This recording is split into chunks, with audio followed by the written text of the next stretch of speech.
कि अब हमारे बीच विधायक जी रुद्रपुर के हैं और उनसे रुद्रपुर के विकास को लेकर बात करेंगे, क्योंकि बहुत सी समस्याएं यहां पर रुद्रपुर को लेकर उठाई गई हैं विपक्ष की तरफ से, चाहे वो यहां की सीवर व्यवस्था को लेकर हो या फिर इस कूड़े के पहाड़ को लेकर हो। ये तमाम मुद्दों पर चर्चा करेंगे। और शिव अरोड़ा जी, विधायक रुद्रपुर के, सर बहुत स्वागत है आपका इंडिया न्यूज के मंच पर। आपको आमंत्रित करती हूं कि आप मंच पर आइए और इस सेशन को आगे बढ़ाएंगे। चैनल हेड अरविंद चतुर्वेदी जी, बहुत धन्यवाद सर। मंच पर आइए और इस सेशन को आगे बढ़ाएंगे, जिसमें हम बात रुद्रपुर के विकास को लेकर करेंगे और विधायक जी का रोड मैप क्या है रुद्रपुर के लिए, उस पर चर्चा करेंगे। Over to you Arvind ji. Thank you Mamata, thank you. मैं इस कार्यक्रम को शुरू करूं इसलिए पहले ही विधायक जी पानी पी के अपने आप को जो है एकदम तय कर लिया कि सारे सवालों का जवाब फटाफट दें, है ना। तो मैं पहले विधायक जी का परिचय कराता हूं। विधायक जी देखिए, वैसे तो भारतीय जनता पार्टी से बहुत समय से जुड़े हुए हैं, संघ के कार्यकर्ता के तौर पे बहुत लंबा इनका कार्यकाल रहा है और लगभग संगठन, कोई ऐसा संगठन नहीं था जिसके साथ ये न जुड़े हों जो संघ से जुड़ा हुआ हो। लेकिन जो सबसे खास बात है वो ये है कि इनको हिसाब किताब का सब पता है। हिसाब मतलब वोटों का गणित, है ना, और किताब मतलब जहां ये लिख लेते हैं, सब पे इनकी नजर रहती है। तो अभी हाल में आपको ये भी बता दूं कि ये अभी कर्नाटक चुनाव में प्रचार के दौरान गए थे। आप इनकी तस्वीरें, वीडियोस आप देखिए, सोशल मीडिया पे बहुत वायरल हो रहा है और इनको भी बड़ा मजा आया वहां जाके प्रचार करने में उसी वेशभूषा में। तो विधायक जी आपका बहुत स्वागत है। हम शुरू ये करते हैं कि पहले हम लोग जो है यहाँ के मुद्दों की बात करते हैं, फिर आपके तेवर की बात करेंगे, ठीक है। यहाँ के जो प्रमुख मुद्दे अभी जो मैं सुन रहा था, उस प्रमुख मुद्दे में सबसे जो बड़ी समस्या थी वो थी सीवर की। मैं आपसे ये समझना चाहता हूं कि अगली बार हम लोग जब यहाँ पे अपना कॉन्क्लेव करने के लिए आए तो क्या सीवर की समस्या से रुद्रपुर को निजात मिल चुका होगा?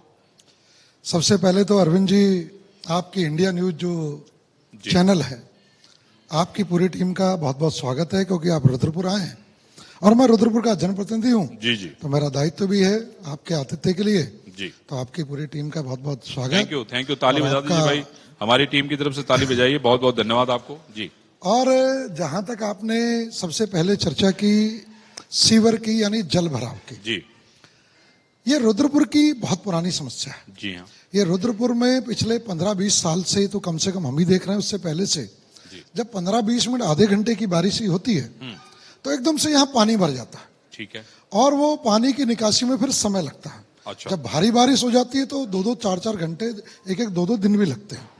और अभी 2021 में शायद 18 और 19 अक्टूबर की बात है, एक आपदा आई थी कि ऐसी बारिश हुई थी कि 8-8, 10-10 फुट तक पानी भर गया था। जी जी। और वो 2 दिन तक रहेगी, जहां हम लोग पूरा पानी में घुस के जो भी सहायता कर सकते थे, सरकारी अधिकारी, प्रशासन, जनप्रतिनिधि सबने की। लेकिन तब यहाँ की उस समस्या को दुनिया ने देखा पहली बार कि इतनी बड़ी समस्या जी। तो मेरा हमेशा मानना क्या है कि रुद्रपुर औद्योगिक नगरी है। ये रुद्रपुर एक ऐसा शहर है जो चंडीगढ़ के मॉडल पर बना, मास्टर प्लान से बना। मेरे ख्याल से नोएडा के बाद इस एरिया में रुद्रपुर पहला जो मास्टर प्लान से बना था, जो मतलब ऑर्गेनाइज इसे मास्टर प्लान से बनाया गया। आप अगर आज भी ड्रोन से देखेंगे तो बाकायदा राउंड है, बीच में गलियां हैं, 30-30 फुट की मार्केट में जो स्पेस होना, ये रुद्रपुर के अंदर और कहीं नहीं। लेकिन ये पानी की निकासी के ऊपर कभी काम नहीं हुआ। मेरा मानना था कि विधायक होने के नाते अगर मैं केवल 2-4 करोड़ रुपए से कोई नाली बना दूं या कोई कहीं पाइप बिछा दूं, उससे इस समस्या का समाधान नहीं होने वाला। तो मैंने हमारे जो युवा मुख्यमंत्री हैं पुष्कर सिंह धामी जी से, तभी जैसी बाढ़ आई थी 18-19 अक्टूबर को, उनसे अनुरोध किया था लिखित में, तब मैं जिलाध्यक्ष था, और उस प्रस्ताव को मैंने विधायक बनने के बाद बढ़ाया। तो मुझे आपके माध्यम से बताते हुए हर्ष हो रहा है कि एक पूरा कंप्रहेंसिव सर्वे इस रुद्रपुर का करना कि आखिरकार वाटर लॉगिंग की जो समस्या है, इसका समाधान स्थायी क्या होगा। उसके लिए मैंने सुझाव दिया था कि कोई ना कोई टेक्निकल एजेंसी जो अर्बन डेवलपमेंट में, अर्बन इंफ्रास्ट्रक्चर में काम करती हो, वो इसका सर्वे करके पूरा प्लान बना के दे। उसका टेंडर हो चुका है, 78 लाख रुपए का टेंडर हुआ है, और अभी तक हमारी जानकारी के हिसाब से अगले 1 महीने के अंदर वो सर्वे यहाँ का आरंभ करेगी। वो पूरा रुद्रपुर का प्लान बना के देगी कि हम यहाँ की वाटर लॉगिंग की समस्या से कैसे समाधान होगा। हो सकता है वो 100 करोड़ 200 करोड़ का भी हो। जी जी। ये भी हो सकता है उसमें 5 साल लगे, लेकिन मेरा मानना है कि अगर पहले 5 साल 10 साल पहले ये काम शुरू हुआ होता तो आज हम आगे की बात सोच रहे होते। कभी तो शुरू करना पड़ेगा, और इस बात से भी नहीं डरते कि 100 करोड़ 200 करोड़ आएंगे कहां से, टुकड़ों में आएंगे। हमारे नहीं, अब तो आपकी सब जगह सरकार है, तो इसलिए सरकार भी चिंता है, नहीं और हमारे मुख्यमंत्री जी और आप सीए हैं, तो इस नाते आप निकाल के तो तो उसकी ले ही व्यवस्था भी करेंगे। हाँ। लेकिन हम पूरे विश्वास के साथ उसका सर्वे प्लान बना रहे हैं कि आखिरकार कहां से कहां उसकी ड्रेनेज होनी चाहिए। हमारा असल में है क्या कि दो तरफ से एनएच बनने के कारण से शहर का पानी बाहर नहीं निकल पा रहा। एनएच ने भी ब्लॉक कर दिया, जिस समय एनएच बने इस चीज का ध्यान ही नहीं दिया गया। तो उन सब चीजों को टेक्निकल ध्यान रख के सर्वे करके प्लान बनेगा, और उसमें 2-4-5 साल लग सकते हैं, फेज मैनर में भी हो सकता है, लेकिन उसका हम काम शुरू करने जा रहे हैं। मतलब आप जनता से कहते हैं कि अगला बार जो है आपको विधायक चुन के ले आए, निश्चित रूप से तब मामला खत्म हो जाएगा। निश्चित रूप से तब तक हम इस काम पे बहुत द्रुत गति से करते हुए और इस सारी समस्या के चीजें समाधान की तरफ मतलब जीरो हो जाएंगे, आप जीरो निश्चित कर है। देंगे, मेरा इस समस्या रुद्रपुर के- जीरो है। बिल्कुल बिल्कुल। हाँ, समस्या जीरो कर देंगे। निश्चित चलिए रूप से। चलिए, बहुत बढ़िया। अभी मैं 2 लोगों की बहस सुन रहा था कि यहाँ बहुत सारी सड़कें बनी, सड़कें टूट गई, ब्लैक लिस्टेड कंपनी को काम दे दिया गया। ये क्या कहानी है, मैं समझना चाह रहा था। देखिए, यहाँ ये जो NH-74 है उसको लेके कहीं ना कहीं इशू आए थे। इशू ये आए थे कि कुछ लोगों ने जो मुआवजा होता है वो एग्रीकल्चर लैंड का अलग होता है, जो 143 तो उसमें लेके एक स्कैंडल हुआ था।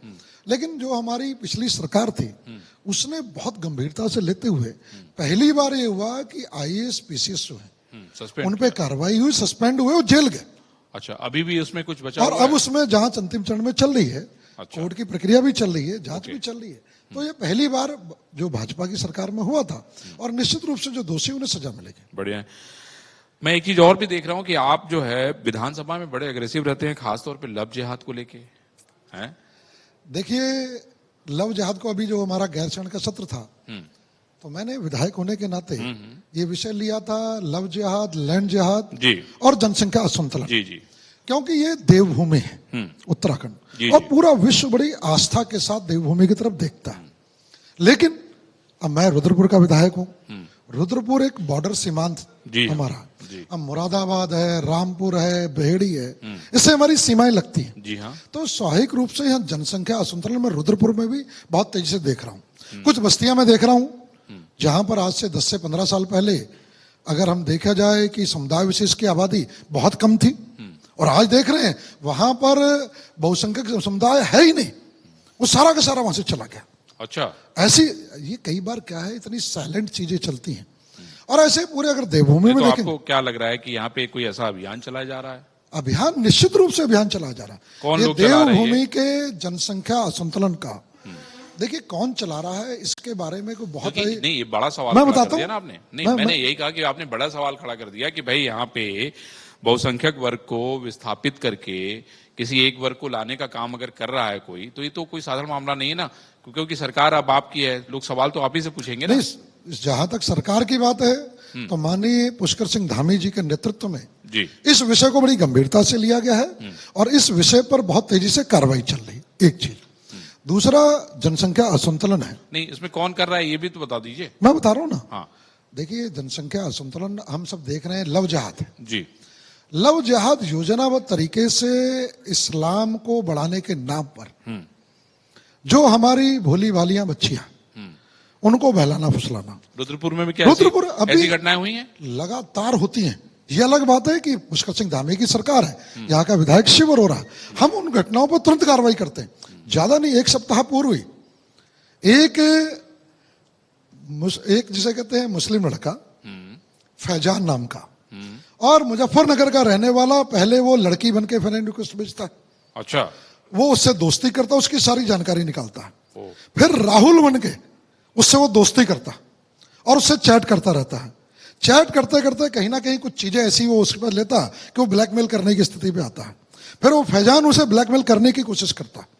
जब वो ब्लैकमेल करने की कोशिश करता, वो बच्चे परेशान होकर वो हम सब लोगों को बताती है, हम पुलिस से कहते हैं, उस लड़के को यहाँ हम ट्रैप करने के लिए बुलाते हैं, वह उसे होटल में मिलने के लिए बुलाता है, अच्छा, उसे फिर उसे पकड़ा जाता है, फिर उसके पूरा एक स्कैंडल निकलता है 20 लड़कियों के साथ, और वो कम से कम 8-10 लड़कों का गैंग है वहां उनका। अच्छा, हाँ, वो गैंग है और मिस्त्री का काम करता है, और अपने आप को वो कहीं किसी कंपनी में काम करने वाला बता के, ये तो 1 सप्ताह पहले की बात है। यहां पर एक लड़का सीसीटीवी लगाने आता है, वो अपना नाम राजकुमार बताता है, और राजकुमार की उसके पास आईडी है, बाकायदा आधार कार्ड। अच्छा। और वो राजकुमार बता के उस बच्ची से, उस परिवार की दोस्ती कर लेता है। उसे लगता है हमारे बीच की है। बाद में पता लगता है वो राजकुमार नहीं तो वो शाहरुख था। क्या बात है। और फिर वो बच्ची को जब जबरदस्ती करने को, यही गावा चौक है, वहां पर उनके 3 लोग शाहरुख के साथ बच्ची को घेरते हैं। हमारे पास खबर आती है, पुलिस को हम कहते हैं, वो शाहरुख जेल में जाता है जो फर्जी आईडी बना के घूम रहा था। ये पुलिस के केस है, बाकायदा मीडिया में है। तो इसके लिए नहीं, मैं समझ गया, लेकिन इसके लिए क्या आपके पास कोई ऐसी रणनीति है? क्योंकि सवाल है कि देखिए सभी लोगों को इन सारी चीजें दिख रही हैं, लोग ब्लैकमेल हो रहे हैं, उसके बाद भी चीजें फंस जाते हैं।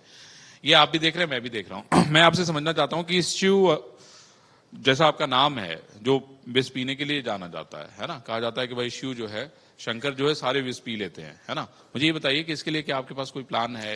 पूरा, हाँ, पूरा प्लान है। और सबसे बड़ा प्लान इसमें क्या है, अगर हम खाली पहले हम लव जिहाद की एक बार बात करें, तो लव जिहाद में क्या है, इसमें 3 विषय हैं। इसके लिए कहीं ना कहीं हमें कोई कानून भी बनाने पड़ेंगे जो बन भी रहे। जैसे धर्मांतरण विरोधी कानून, भारत का सबसे कठोर धर्मांतरण विरोधी कानून जो पुष्कर सिंह धामी जी ने बनाया है, हम उनका आभार व्यक्त करते हैं। दूसरा, इसका प्रशासन का एक माइंडसेट चेंज करना। प्रशासन अभी भी उन्हें लड़का लड़की की मोहब्बत की तरह ले लेता है, जबकि वो उसके पीछे एक योजना होती है। आप कल्पना करें, एक साइकिल पंचर करने वाला जब इस लव जिहाद में पकड़ा जाता है, 24 घंटे नहीं लगते उसे हाई कोर्ट में वकीलों की टीम खड़ी हो जाती है। कहां से टीम आ जाती है उसके पास? ये पूरा कॉकस चलता है। लेकिन प्रशासन अभी भी उसकी मनस्थिति लड़का और लड़की के लव अफेयर की तरह रहती है। उसका माइंडसेट बदलना पड़ेगा कि इसके पीछे के मंतव्य को समझे। तीसरी जो सबसे बड़ी आवश्यकता है, हमारी बच्चियां भोली होती हैं, और आज विक्की, सोनू, विक्की के नाम से कलावा पहन के भी वो हमारे बीच में घूमते हैं और बड़ी मासूम है, उनकी गलतियां नहीं है। तो उन्हें भी जागरूक करना पड़ेगा उन घटनाओं के साथ, कि अभी जैसे केरला स्टोरी भी आ रही है, हाँ, देख रहा हूं, 5 तारीख को आने वाली है।